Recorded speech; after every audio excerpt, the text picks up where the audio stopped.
अस्सलाम वालेकुम। Pakistan property leaders barrier town Karachi के प्लेटफॉर्म से मैं मोहम्मद तैयब आज एक नए टॉपिक के साथ और कुछ जनरल डिस्कशन के लिए मुझे ज्वाइन की है पाकिस्तान प्रॉपर्टी लीडर्स के सीईओ जनाब अदनान मुदस्सिर साहब ने। अस्सलाम वालेकुम सर।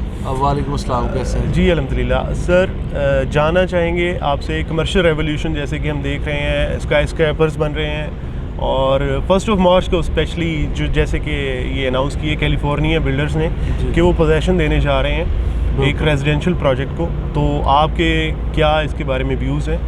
अच्छा देखें, इनफैक्ट तैयब भाई सबसे पहले तो ये कि बैरियर टाउन में जिन लोगों ने 2 साल पहले विज़िट किया था और आज वो विज़िट के लिए तशरीफ़ ला रहे हैं, तो हमें ये एक्सप्लेन करने की ज़रूरत ही नहीं है। एक बहुत बड़ा रेवोल्यूशन उनको नज़र आता है जिसे हम कंस्ट्रक्शन इंडस्ट्री रेवोल्यूशन कह रहे थे 2021। तो पिछले 2 सालों में जो कंस्ट्रक्शन यहाँ हुई है या still projects are going on, उसमें हाई राइज बिल्डिंग जिस तरह स्काई स्क्रैपर्स आप कह रहे हैं, तो ये सारी जो तब्दीलियाँ आ रही हैं वो इसी टाइम फ्रेम में आई हैं। अब ये जो मार्च में जाके California real estate and builders वाले एक इन्होंने यानी क्लेम किया हुआ है, अल्लाह करे कि इनकी ये कमिटमेंट भी पूरी हो और वो कामयाब हों उस कमिटमेंट को पूरा करने में।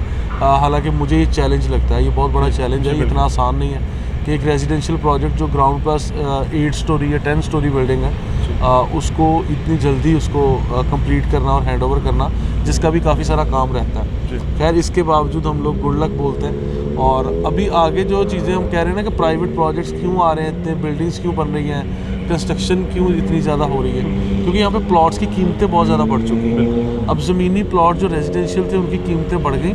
अब लोगों को मतलब ज़रा मौका मिला कि हम लोग ये जो प्रोजेक्ट्स हैं इसमें ऑफिस, दुकान, अपार्टमेंट, इन चीज़ों की हम बुकिंग ले लें और बुकिंग लेके इसमें हम अपनी इन्वेस्टमेंट करें और उसमें रेजिडेंशियल कमर्शियल दोनों तरह की एक्टिविटी का मौका मिल जाता है। तो इसलिए बहुत ज़्यादा अच्छी तादाद में मैं समझता हूँ कि ये कंस्ट्रक्शन भी इसीलिए शुरू हो गई। एक मज़ीद सवाल सर मैं करना चाहूँगा, जैसे कि ये अपार्टमेंट्स की हम बुकिंग डेली बेसिस या वीकली या मंथली बेसिस पे अपने क्लाइंट्स को अपडेट करते हैं, उसके बारे में न्यू डील्स लॉन्च होती हैं, न्यू प्रोजेक्ट्स लॉन्च होते हैं। जी। तो आप क्या सजेस्ट करते हैं कि आने वाले वक्त में विद इन 2 ईयर्स और 3 ईयर्स ये रेजिडेंशियल पर्पस यहाँ पर रेजिडेंट्स के लिए अच्छा है या जैसे कमर्शियल एक्टिविटीज़ होती हैं उसके बारे में थोड़ा सा अलग बताइएगा हमें। जैसे कि अभी हम जिक्र कर रहे थे, आप भी वीडियो बना रहे थे, जी।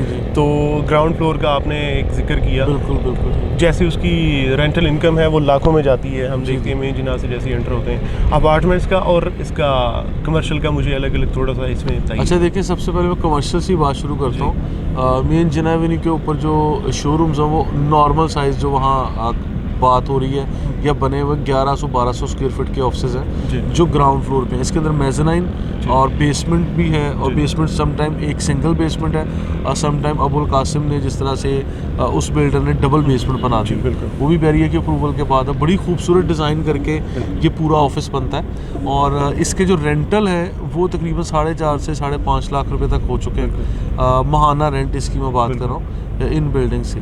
और इससे आगे चलते हैं कि अगर आपके फर्स्ट फ्लोर से लेके ऊपर किसी भी बिल्डिंग में किसी भी फ्लोर पे आपका ऑफिस है तो वो भी भरपूर तरीके से मैं समझता हूँ डिस्कस हो रहा है और वहाँ पे लोगों ने रेंट पे भी लिए हैं, परचेज़ भी किए हैं। और ख़ासकर इतना अच्छा खूबसूरत व्यू जब मिलता है आपको यहाँ पे ये तौहीद स्क्वायर का और फिर इसी तरह आगे जिना एवेन्यू का, तो पूरे जिना एवेन्यू के ऊपर इनकी अहमियत कभी कम नहीं होगी इंशाल्लाह, क्योंकि ये प्राइम लोकेशन है हमेशा। इसके बाद जो बिज़नेस या कमर्शियल एक्टिविटी के लिए आपके पास मिडवे कमर्शियल है, फिर लिबर्टी कमर्शियल के ऑप्शंस हैं, फिर ओल्ड कमर्शियल है।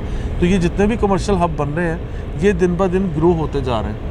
अब यहाँ पे देखें जिस तरह से मैं कहता हूँ कि ये fastest growing real estate market है, तो ये फास्टेस्ट ग्रोइंग रेजिडेंशियल कम्युनिटी भी तो है। बिल्कुल। यहाँ पे जितना इंसान आएंगे बसेंगे या खाने पीने के कारोबार से लेके बैंकिंग सेक्टर से लेके एजुकेशन सेक्टर से लेके हर तरह की मतलब इंडस्ट्री जो है वो ग्रो करेगी और कर रही है। ये दिन ब दिन जितनी चीज़ें ऊपर होनी है, तो ये तैयब भाई हर आने वाले नए दिन के साथ नई चीज़ें आपके सामने आती चली जाएगी। और ये जितने बड़े इंफ्रास्ट्रक्चर के साथ, जितने इंटरनेशनल पैरामीटर्स के साथ ये डिज़ाइन की गई हैं चीज़ें, तो मैं समझता हूँ कि ये टाइम नहीं लगेगा जब ये चीज़ें बिल्कुल एक नई शक्ल से आपके सामने आएंगी। बिल्कुल जी।